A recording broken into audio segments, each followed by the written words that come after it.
What is up guys, Benji here back with another video, and I've been living with the iPhone 5C for a couple months now, and I just want to make this video. Is the iPhone 5C still worth it in 2016? Let's go. Now, let's start with the price. This is probably the main reason why you would buy an iPhone 5C.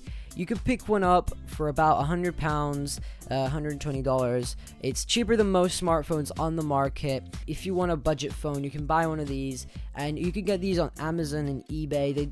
Apple doesn't sell them anymore. They discontinued it when they came out with the iPhone 6. This phone is outdated, of course, but you can get it for quite a good price. This is probably one of the best times to buy one because it is cheaper than most smartphones on the market, and definitely a reason why it is still worth it is because of the price. Now let's talk about storage. You can get this in 8, 16, and 32 gigabyte configurations. I would highly recommend the 32 gigabyte because right now I am dying with my 16 gigabyte iPhone 5C because I can't fit any photos, any videos on there enough. I mean, now with iCloud, of course, it is better, but 16 gigabytes is still a little. So I would highly recommend you scratch the 8 gigabytes out of the equation because that will never ever be enough. But 16 gigabyte is probably the best cheap option, but if you want to go a little bit more expensive, 32 gigabyte is the best storage option of the bunch. Now let's talk design. Now, when the iPhone 5C came out, I was actually surprised that Apple were making a cheaper plastic version. I wanted this since the day it came out. Then I got it a bit further on in time, but it was, as soon as it came out, it looked like a great phone. It looks a lot similar to the iPhone 3G and 3GS, which both had plastic backs that both had the same design basically. Let's get into the colors here. This phone probably has the best, flashiest color options of any iPhone, but these are nice and bright. It comes in bright blue, green, pink, yellow, and white. I have a couple of these, and the colors look very vivid and very nice. If you want an iPhone that does look cool, then this is the phone for you. I mean, this has got a cool design, and it doesn't even weigh that much. It weighs 132 grams, which is 4.66 ounces. I just want to note that this phone does not have a fingerprint sensor because a lot of people think it does, but it doesn't. So just wanted to point that out. But yeah, overall the design is pretty nice and probably one of my favorite iPhone designs of all time. Now let's talk about durability. Now I haven't tested this myself, but from the drop tests and stuff I've seen and durability tests, the iPhone 5C does pretty well. It is not water resistant or waterproof, so don't even go there. Don't even go in the water with it. If it falls in the water, it's dead. But basically, the plastic back gives you a little bit more protection than other phones do with aluminum. But I would still recommend to use a case. Overall, this phone is more durable than the iPhone 5S or SE. Basically, the iPhone SE is as durable as the 5S. Yeah, the materials are different and definitely cheaper, so it is more durable because of the plastic back. This phone is durable for your average user. Now, let's talk about display. Now, the display on this is kind of good. It's got a resolution of 640 by 1136 pixels. The display is kind of good, and it is good for what most people use it for. Now let's talk about battery. Now the battery life on this isn't as good as phones that have been released in the past couple months, but this has got a 1510 milliamp hour battery, so you can get up to 10 hours on 3G. I normally use this phone all day. It's my daily driver. I have to get through 2 charges. I get up in the morning at 6, and then already at 10 o'clock I have to go for a charge because it's down at like 30%.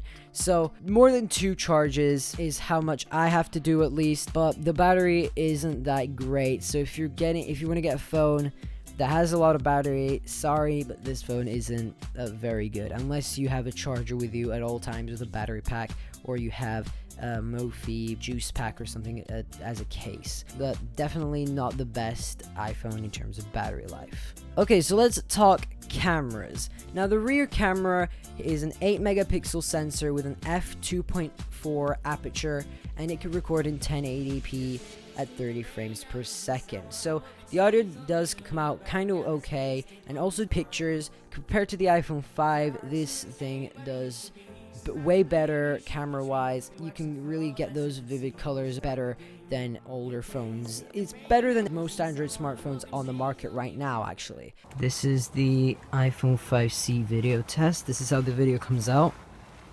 It's got no image stabilization, but still you can capture those nice colors. See that green? This is like the only plant that I've got that's like nicely colored outside. Let's take a look at these berries here. You can also get a taste of the sound. This is how the digital zoom comes out. Pretty cool. So the front camera is a 1.2 megapixel sensor with 720p at 30 frames per second recording. So the recording on the front facing camera isn't that great. I mean, I use this for daily vlogging. I use the front facing camera every day for my daily vlogs, and the front facing camera is okay. Okay, so this is the front facing camera test. Well, not really a test, but these are the colors, as you can see. Also, the autofocus is pretty good. Let's look at some green. Let's look at some flowers. I'm not tapping focus or anything right now. Now I am. It works better. So you can see, you can get a sense of the audio and the stabilization, image stabilization, even though there isn't, of the front-facing camera on the iPhone 5C. So let's look at some of these poisonous berries one more time. Delicious, very good to eat. It isn't the best front-facing camera in the world, but hey, it's a camera. You can take selfies with it. The selfies don't come out that bad. This doesn't record in slow-mo, unfortunately, and it can't record live photos. If you want to record live photos or slow-mo, you'll have to download separate apps. Now let's talk speed. Now, phones are getting faster and faster nowadays, but this thing has a 32-bit A6 processor with 1 GB of RAM, dual core 1.3 gigahertz. Basically, gaming on this thing is okay.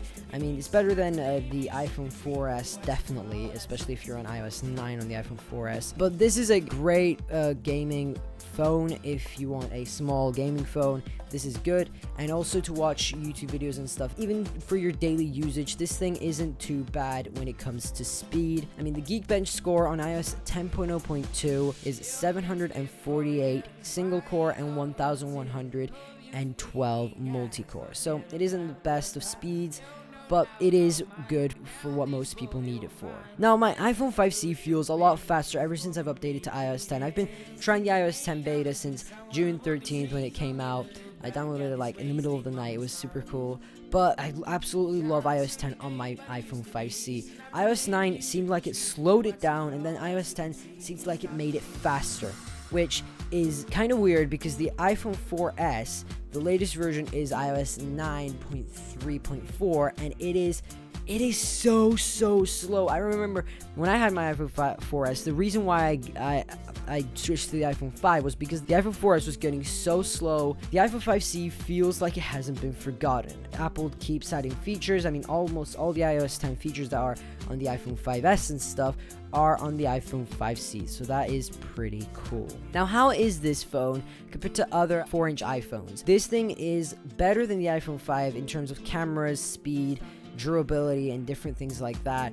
But if you want a fingerprint sensor, the iPhone 5S or the SE have to be the phones for you. If you want a budget phone, this is a great phone for you. So this is a 4-inch phone that both looks cool and performs okay. I mean, not the best, but it performs okay.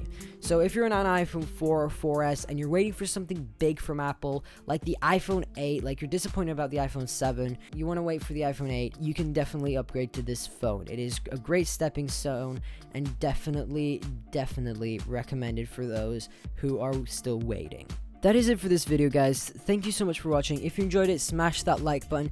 Comment down below and tell me what you think about the iPhone 5C. If you would buy one, even if the iPhone 7 is out now and the smoking hot Galaxy Note 7. So don't forget to subscribe if you're new around here. More videos will be coming soon. 3 videos a week. Remember that. And I'll catch you guys in the next video. This has been the Tech Kid, signing out.